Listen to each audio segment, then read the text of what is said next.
Well, good day, folks. How are you?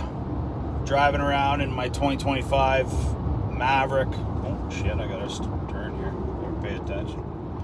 Thought I'd give a 5,000 kilometer review of this thing. We just got this truck as my sort of daily driver slash runaround truck. We own a small business here in Ontario selling bunkies and cabins called Highland Outbuildings, and I spent a lot of time driving around doing site inspections. This morning, for example, the electrician just finished a job, so I went to go and make sure our customer was happy and pick up a check. And I drive a lot, so I needed a vehicle that was going to be efficient and appropriate for the task. Had F-150 diesel for 6 years prior to purchasing this vehicle that we use kind of as our family hauler. I do have another Ford. I've got an F-250 that we use predominantly for towing. And then kind of have automotive ADD, so lots of other toys that burn fossil fuels. But just let me give my perspective on this vehicle as a daily driver. And I gotta tell you, I was just thinking about this as I was driving. I'm showing 149 kilometers left in the tank. I've been driving this car around for like an hour and a half already this morning, and when I got in the vehicle this morning, it showed 186 kilometers remaining for range. And like, I feel like I just never go to the gas station in this. It's ridiculously efficient. After, well, I'll show you real-time numbers here. My overall fuel economy after 4,754 kilometers is 6.2 liters per 100. That's exceptional. It does give you a this trip readout, so it'll show you, your total fuel used, how far you go, how many of those kilometers are electric, and that's the thing that really surprises me the most about this truck. So if I go to trip 1, which has captured most of the mileage this vehicle has ever done, we're showing 4,713 kilometers with a total fuel usage of 6.2 liters per 100 kilometers, which has got to be like 40 miles to the gallon. In 96 hours of drive time, out of those 4,713 kilometers, 1,744 of those were electric. Like, that's over a third. So every time I get in this, it's sort of interesting because you put the EV coach on, and there's a slight like gamification of driving this. I'm going down a hill right now. The vehicle is charging. I learned recently, because I didn't read the manual because I'm an idiot, but if you put it in L mode, which my brain would think low range, it's not. Obviously, this being an ECVT, it will actually engage the regenerative braking system to a higher level than if you were in just regular drive mode. So it charges the battery up more.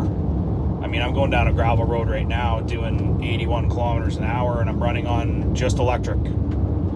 So the fun part about this truck is keeping the power usage in the box, and you got to kind of be gentle with the throttle and feather it a little bit, and you can eke out extra kilometers without burning any gas at all. And I love that about this truck. I mean, in a normal year, I might do 75,000 kilometers in this thing driving all over Ontario. So if I can get a third of those on electric and never have to plug this in, never have to stop at a charging station, that's amazing for me. Like last year I daily drove, we've got a show vehicle. It's all wrapped up with Highland Outbuildings logos and stuff. It's a regular cab short box Toyota Tundra.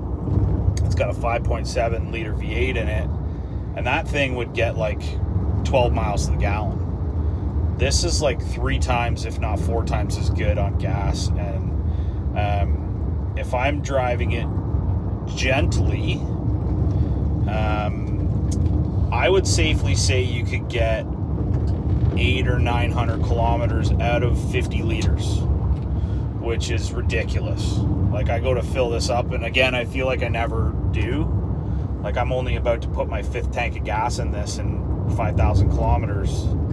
And just switched back to electric mode, so I'm going to be gentle on the throttle here. But 800 kilometers, 900 kilometers out of a 50-liter fill makes this a really cheap vehicle to own. And it's new to us, so I can't do a longer term review when I maybe get to 20,000 or 50,000 kilometers, which in my world doesn't take all that long.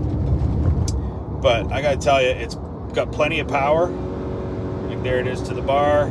It's kind of weird at first getting used to the CVT because it just revs all the way out. And I mean, you can get it to shift.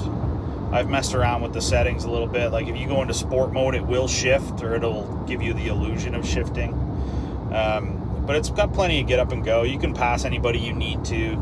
You can enter onto we call them, highways here, specifically 400 series highways in Ontario, but freeway speeds, whatever, easily, lots of power to pass.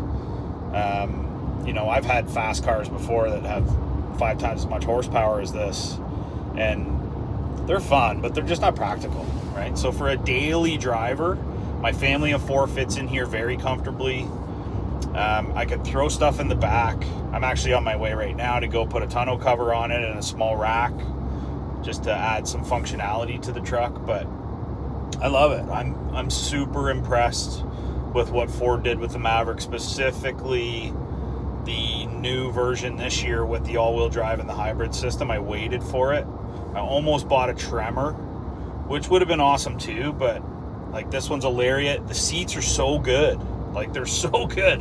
I'm a big guy. I'm like 230, 5'10". The seats are really, really comfortable in this truck. And for 50 grand Canadian, for like an all the bells and whistles Lariat version, I know it's expensive, fair enough, but it's 2025. Prices are what they are, right? So for 50 grand, like, what do you buy instead of this? Like, you can't get a Tacoma, and they drive like shit compared to this, I promise you. Like, the handling dynamics in this truck, car truck, whatever, I know it's a unibody, I get it. I own trucks, I got it all, like, I've been through all that stuff, but like, it handles really well. I can zip this thing through corners if I'm in a rush, which I always am. Like, it'll boogie. It absolutely carves corners. It'll take some payload. This one's got the 4K tow package. Like, realistically, I'm not sure there's a better buy for a working guy like me, or somebody who's commuting. Like, I encourage people. I went to go visit an old pal recently, and he's talking about maybe trading in his F-150. I'm like, you need to drive the Maverick. And he looked at it, he's like, it's kind of a pussy truck, right? I said, yeah, I know, but like, trust me, drive it. And he drove it, and he loved it just as much as I do. Like, it's a departure for sure. It's a small vehicle, but it's what I need, right? Like, if I drive my F-250, what I found actually that caused the biggest problem for me with that truck is it's an amazing truck. I got the HO67 diesel in it. It makes absolutely gobs of power, too much power. Like, it eats tires. It's got so much power. But it's such an expensive vehicle that every mile I put on it hurts me, right? So it costs me money in depreciation to just daily drive it. So now that vehicle's relegated only to towing. This vehicle gets me around, and on a normal week, I might do 1,000, 1,500, 2,000 kilometers just zipping around, going back and forth to the factory, going to job sites, checking up on the guys, doing a site visit, doing a quote, following up on, occasionally we get a small deficiency we have to fix or whatever. This vehicle does that job perfectly. Like, I'm hoping that the reliability is there, and with an eCVT, I'm sure it will be. There's very few moving pieces.